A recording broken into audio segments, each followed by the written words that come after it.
Ya, saya tahu Bunda yang ngeklik video ini karena Bunda ingin tahu jawabannya. Apakah semua suami peselingkuh itu bisa disadarkan? Kebetulan Bun, jawabannya sudah saya rangkum dalam video ini. Jadi silahkan Bunda simak sampai tuntas. Assalamualaikum warahmatullahi wabarakatuh. Ya sahabat Bunda yang dirahmati oleh Allah, di edisi kali ini saya ingin mengupas pernyataan yang ada di judul Bun. Mungkin ini juga pernah mampir di benak Bunda semuanya ya. Memangnya semua suami peselingkuh itu bisa disadarkan ya? Kok saya lihat di story sosmednya Bunda Ayu ini banyak chat dari istri-istri yang mengabarkan kalau suaminya di sini berhenti selingkuh. Bisa nggak sih suamiku ini disadarkan? Ya mungkin sahabat Bunda bertanya seperti itu ya. Kalau ditanya apakah semua suami peselingkuh itu bisa disadarkan, maka jawaban saya tidak semua suami peselingkuh itu bisa disadarkan, Bun. Iya, ini jawabannya. Ya dari pengalaman saya bertahun-tahun menangani masalah rumah tangga klien saya simpulkan bahwa tidak semua suami peselingkuh itu bisa disadarkan. Sebagiannya bisa disadarkan tidak lama setelah si istri ini mengikuti ikhtiar dan bimbingan bersama saya. Sebagiannya lagi, pada akhirnya suami tidak bisa mengubah tabiat selingkuhnya. Ya mau sehebat apapun istri berusaha mati-matian, si suami ini tetap nggak ada kesadaran sama sekali. Lantas pertanyaannya, mengapa demikian? Mengapa ada suami yang mau sadar dan ada yang benar-benar itu nggak mau sadar? Baik, untuk menjawab pertanyaan ini, salah satunya adalah soal hidayah Allah Subhanahu wa Ta'ala, Bun. Allah itu memberi hidayah pada siapapun yang Allah kehendaki. Jadi kalau suami Bunda di sini ternyata adalah orang yang dikehendaki oleh Allah untuk menerima hidayah, maka sejahat dan seburuk apapun tabiatnya hari ini, ya suami pasti akan taubat. Nah, begitu juga sebaliknya. Seandainya suami Bunda ini baiknya minta ampun, tapi kalau ternyata hidayah Allah itu dicabut dari kalbunya, maka tidak ada yang bisa menjamin suami Bunda akan baik dan setia selamanya. Nah, di sini Bunda tentu ingat ya kisah Rasulullah SAW bersama pamannya Abu Thalib. Paman Abu Thalib ini seumur hidupnya digunakan untuk membela Rasulullah.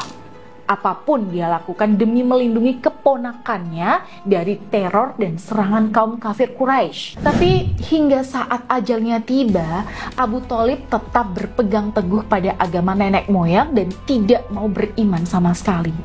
Ya bahkan beliau meninggal dalam kondisi tidak beriman. Rasulullah sangat sedih waktu itu, Bun. Dan di momen ini Allah menurunkan firman-Nya.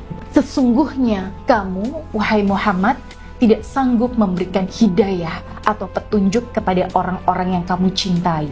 Akan tetapi Allah lah yang memberi petunjuk kepada orang yang dikehendakinya.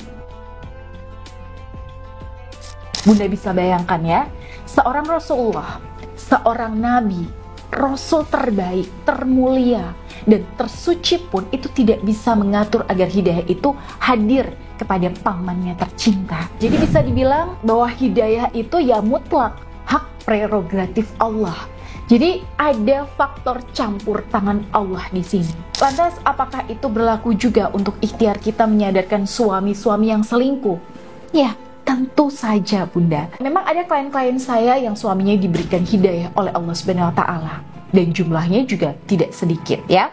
Alhamdulillah. Buat Bunda yang mengikuti bimbingan saya dan akhirnya Allah ijabah hajat Bunda, selamat ya Bun. Semoga nikmat ini bisa membuat kita menjadi hamba yang lebih bersyukur. Tapi ada juga sahabat kita yang hingga saat ini masih dalam proses berikhtiar. Jadi buat para sahabat Bunda yang saat ini sedang berikhtiar dan sampai saat ini suami belum juga ada tanda-tanda diberi hidayah oleh Allah.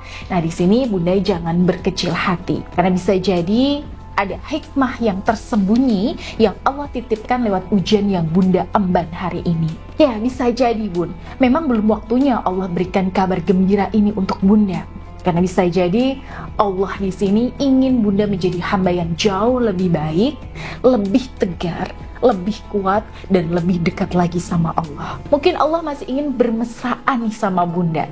Karena bisa jadi Allah tahu bahwa kalau kita diberikan hasil yang kita harapkan sekarang juga, ya mungkin kita jadi lupa sama Allah. Dan karena Allah sayang sama kita, maka Allah masih mengharuskan kita untuk menempuh proses yang agak panjang. Lalu apakah semua suami itu bisa disadarkan untuk berhenti selingkuh? Saya termasuk konsultan spiritual yang mengagumi dan meyakini adanya keajaiban dari Allah. Dan sebagai manusia yang lemah, saya tidak ingin mendahului takdir dengan mengatakan bahwa suami Bunda di sini sudah tidak mungkin bisa disadarkan.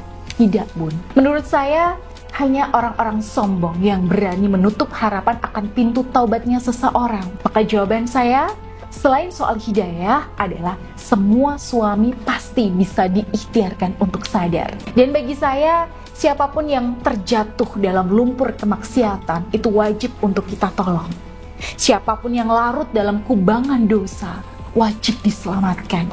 Apalagi itu ya suami kita sendiri. Bahkan saya pernah mendengar pendapat ulama hikmah bahwa seburuk-buruknya musibah itu bukan ketika kita diuji dengan kesedihan, tapi ketika seseorang terjatuh dalam kubangan maksiat. Itulah sejatinya musibah yang paling besar bagi seorang hamba. Makanya kalau kita memang masih punya iman, maka berikhtiar agar suami sadar itu adalah harga mati buat kita pun. Dan soal hasil, ya itu bukan urusan kita, karena itu hak prerogatifnya Allah. Terserah Allah, apakah Allah mau memberi hidayah suami kita sekarang atau nanti-nanti nih? Apakah Allah di sini mau memberikan hidayahnya lewat mulut kita atau lewat perantara orang lain? Nah, yang terpenting kita sebagai hamba sudah melakukan tugas kita sebagai makmum dalam rumah tangga, yaitu menggiring imam kita untuk kembali ke jalan yang benar, supaya bahtera rumah tangga yang kita tempati itu tidak oleng atau tenggelam. Itu jawaban saya untuk pertanyaan di awal video ya Bunda. Dan sebagai pengingat, maka apapun hasil akhir dari ikhtiar yang Bunda jalani, ingat satu hal. Kita bisa saja kehilangan sesuatu dalam hidup kita. Ya, kita mungkin saja kehilangan suami kita. Kita bisa saja kehilangan keutuhan rumah tangga. Tapi, apapun yang hilang dari kita, pastikan kita itu tidak kehilangan Allah. Kita mungkin kehilangan suami, tapi ketika kita terus berikhtiar mendekatkan diri kepada Allah, kita merasa dekat dengan Allah. Maka sebenarnya kita tidak akan kehilangan apa-apapun. Justru ketika Allah takdirkan suami yang zalim angkat kaki dan pergi dari kita, ketika kita sedang dekat-dekatnya sama Allah, maka sebenarnya Allah ingin selamatkan kita dan ingin memuliakan kita. Karena Allah ingin yang terbaik buat kita. Jadi apapun yang Bunda alami hari ini, selagi Bunda masih berada di jalan yang lurus, Bunda masih rajin ibadah, Bunda masih melakukan hal yang benar, Bunda masih aktif dalam kebaikan, maka Bunda masih berada dalam naungan Allah. Dan yakinlah Bunda, Allah akan ganti semua ketidaknyamanan yang Bunda rasakan dengan nikmat-nikmat lain yang mungkin belum pernah Bunda rasakan sebelumnya. Yang perlu Bunda lakukan adalah mensyukuri apapun yang diberikan Allah sambil terus menjaga kedekatan hubungan dengannya, yang tentunya tetap berusaha maksimal secara lahiriah. Dan insya Allah saya di sini siap mendampingi ikhtiar Bunda, baik itu ikhtiar lahir maupun ikhtiar batin. Baik, itu yang bisa saya sampaikan di edisi kali ini, dan semoga bisa memberikan sedikit pencerahan buat para sahabat Bunda sekalian. Dan kalau Bunda ingin mendapatkan bimbingan spiritual dari saya secara profesional, silahkan Bunda bisa langsung mendaftar melalui Mbak Dinda di nomor yang ada di sini. Dan silahkan Bunda boleh share video ini, dan insya Allah semoga video ini bisa bermanfaat buat para sahabat Bunda lainnya. Baik, saya Bunda Ayu pamit. Wassalamualaikum warahmatullahi wabarakatuh.